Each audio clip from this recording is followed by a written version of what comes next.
Bourbon whiskey is uniquely American.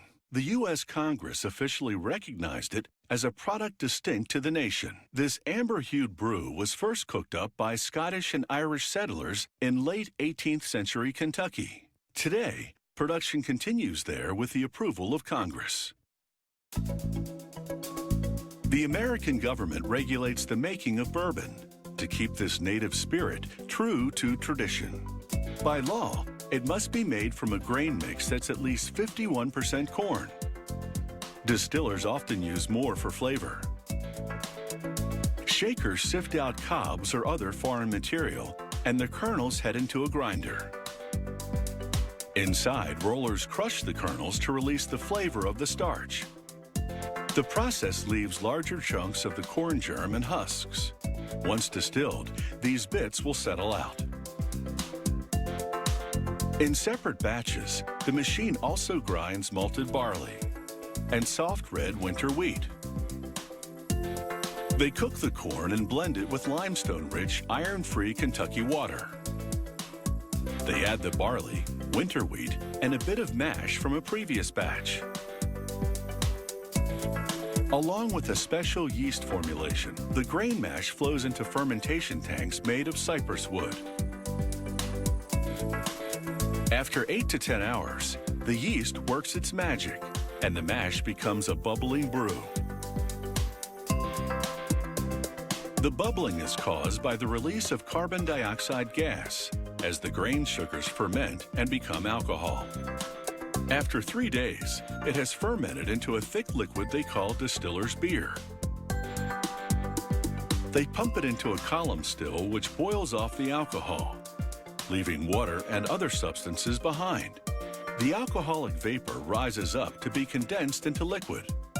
After distilling it a second time, the alcohol concentration rises to a strong 130 proof.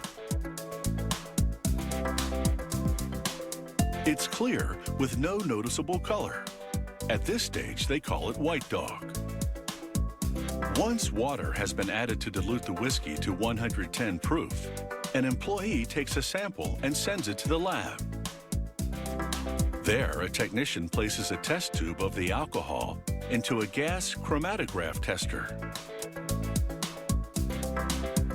It vaporizes the alcohol and then analyzes the flavor compounds and alcohol strength. With approval from the lab, they're ready to barrel the batch. They pump it out of storage tanks and into new oak barrels that have been purposely charred on the inside. Charring caramelizes naturally occurring wood sugars to add sweetness to the alcohol as it ages. It will also turn the clear alcohol an amber color. Once corked with a walnut stopper, the employee rolls the barrel into a multi-tiered warehouse. Here, the bourbon will age for many years. Partway through, they'll move the barrel to another level of the building due to temperature variations. This will make the product more consistent. After 6 to 7 years, they uncork the stopper and insert steel tubes to draw in ambient air. This causes the bourbon to flow freely when tipped, and it gushes into a trough. The alcohol has ripened to a sweet caramel-colored brew. After they add more water to make it 90 proof, it's ready for bottling. Nozzles fill the bottles with bourbon right to the neck. The bottles then circle over to the cap applicators. The applicators spin metal caps, screwing them onto the bottles.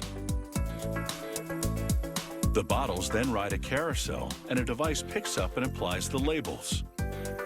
A brush smooths them to the bottles. Down the line, a two-person team retrieves the bottles and dips the caps in hot wax. The wax quickly dries and solidifies to give the bourbon a better seal. After several years in the distillery, this Kentucky bourbon has come of age. And that calls for a toast.